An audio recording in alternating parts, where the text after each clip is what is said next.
Hello, my amazing fourth grade artist. Today we are going to be starting a new project. We are going to be creating these mixed media weavings. And they're called mixed media because we use more than one material. And so I have got different colors of yarn. I've got these feathers. And you're also going to have some beads. I didn't put any on mine, but your teacher will have some beads that you can weave into yours and make them really interesting.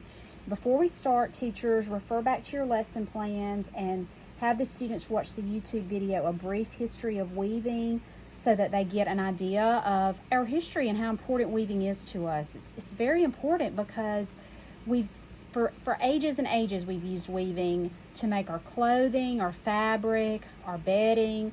And a long time ago, people had to have these looms that they use. It was very time consuming to weave a big piece of fabric. Now we have fancy machines that can do it.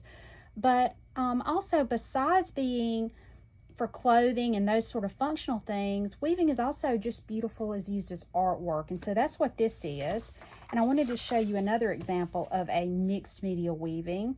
This is one that they've brought in some nature elements. So they've added some leaves and this twig. We're going to have a wooden dowel, but they've used a twig, and I really like that. And they've used softer, more natural colors because theirs is kind of mimicking nature. I've used lots of bright colors because bright colors make me happy. So you get to use whatever colors you like and put together. All right, so to begin with, you're going to have a piece of cardboard like this. We're going to be making our loom, and you're going to have a black template. Teachers, please return these templates so I can use them another time. And you're just going to line those up. And we're going to make a line at each notch, but make sure it's lined up with your cardboard. So at the point of the triangle, come up into the edge of your cardboard. There's going to be 10 on the top and 10 on the bottom. Being very careful. If you move your template, just straighten everything back up. Okay, and then when you take it off, you'll have these 20 notches, or you won't have the notch yet, you'll have these 20 lines. So you're just going to go in and start cutting on those. So you're not cutting very far, you're just cutting that little bitty line, 10 on the top, 10 on the bottom. Okay, so I have one that I have already done. Let's see. All right, this one has got all of my notches cut, see. So we're going to be, this is going to be our loom, and we're going to start by making the warp. The warp is the thread that that will be woven through. So I'm not even going to unroll from my big piece of yarn because it takes a lot of thread for this part. So I would just probably, teachers, leave this on your big yarn for right now, just for this part. Later you can cut pieces for them. But to start, we're going to go all the way over to the left side, the very first notch. You're going to stick your thread through it, and you're going to have a tail that's going to hang down about halfway in the back. Also, I don't think I said, but make sure students write your name on the back of this cardboard. Do not put your name label on it. The cardboard will be discarded later. Just write your name on it for now. So when you come back to it every week, you'll know whose is whose. And then we're going to pull this down to the very bottom, and then you're going to come up, and then you're going to go down. The only thing is, you don't want to do it too tight and it start to curl up. You want your loom to be very straight. So we're not doing this very tight. You don't want to do it too loose. It needs to just be snug.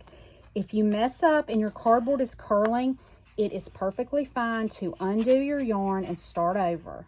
On any of these weavings we do, you can undo it and start over. So I'm over here to the side and rolling some more yarn off of my big roll of yarn, because like I said, this part takes a good bit of yarn, and I'm afraid if you cut it into pieces for them, they may run out before their warp is finished. Their warp will just be one solid color. And for the warps, y'all, let's just use the smaller plain yarn for that. That's not going to be the really pretty part of our weaving, so we'll just use plain yarn for that. Okay, then you're going to turn it on the back. So remember, I had a tail from the front. You're also going to have one where you end. So I'm going to cut it long enough to where it would go up about halfway also. All right, so your name, remember, should be back here. You'll be able to see it. This is going to get all covered up. Okay, so to start with, I'm going to use, I've got some of this thick, pretty yarn, and I'm going to cut a piece off. So I'm going to stretch my arms out as wide as they go, and then just give a little extra. Teachers, you could also have a bunch of that pre-cut for them, like as wide as your arms can go pieces. And to start with, we're going to start from the right side, and I'm just going to tie this new piece onto that thread, that yarn. And teachers, you might need to help them get started with this. I'm just tying a little knot, pull it tight, and then I'm going to cut off that little tail as close as I can. Okay? All right, so now I'm going to take the end of my thread and I'm going to start weaving. This is called the weft. Remember, these green ones are our warp, and our wefts are going to weave through it. So we're going to start, it doesn't matter how you start really. I'm going to start going under. So I'm going to take this one, I'm going to kind of pick that green up, and I'm going to go under, over, under, over, under, over, under, over, under, over, and I'm going to pull it all the way to the end. I like to do a whole row and then pull it. When I get really close, I start easing up because you don't want to pull it tight and squeeze it in. And then I squish these all the way to the top. Okay, so I'm going to turn my loom now because I like starting from the right. I'm going to do the same thing where I left off. Now, when I left off here, you can see I went over that one. So we always do the opposite. Now I'm going to go under it. Under, over, under, over, under, over, under, over, under, over. And it might help while you're weaving if you kind of say that to yourself quietly so you don't get your neighbor all messed up.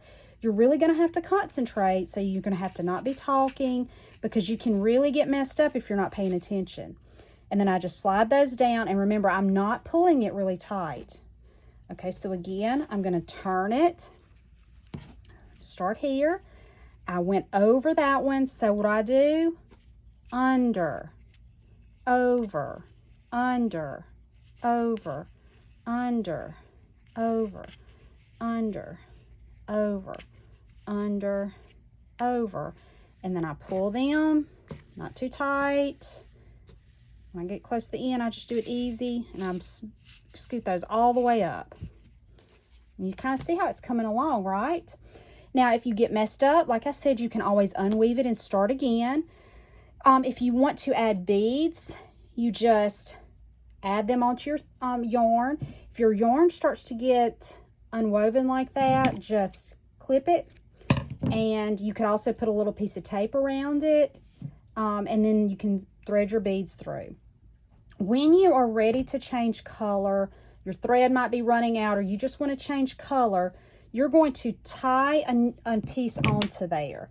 Your teachers might have to help. So let's say that I wanted a little more of this, but I was done with this. So I'm going to cut that, and then I am going to tie this one on. Teachers, remember, you can help them with this because it's a little tricky. Sometimes the yarn tries to unweave, but I'm just going to tie a little knot here. If I can.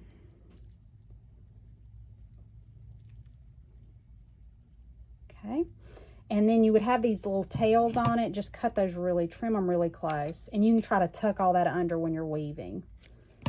And then you just keep weaving, okay? When you get to the end and you're finished, you are going to flip it over. So we're going to pretend like I've woven all the way down, and we're going to flip it over.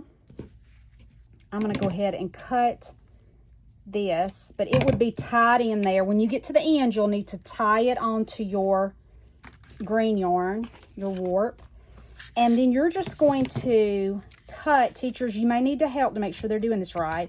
Cut right in the middle, okay? And then we're going to flip it back over. Now, we're pretending like mine is finished because that would make the video really long if I wove this whole thing. And we are going to gently undo these So you'll have 2 that go there. Teachers are probably going to have to help with this part. 2 that are going to tie there. Let's see.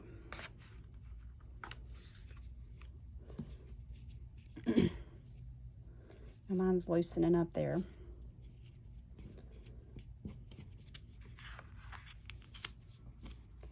You're going to tie 2 and 2, basically, is what you're going to do. All right, so I'm going to go ahead. I'm going to get this dowel and slide it, kind of stick it on there, and I'm just going to start tying those. So I would tie a knot here. Go all the way down, 2 and 2.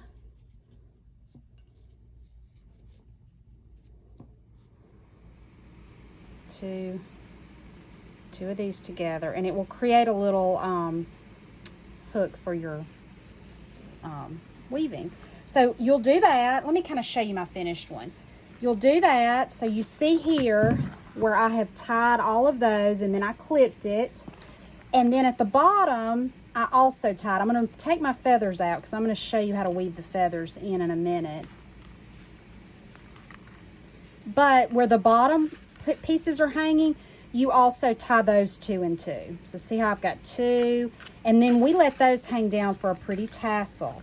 And then the students can take the feathers and go in and just kind of go under and over with the ends of the feathers and weave that in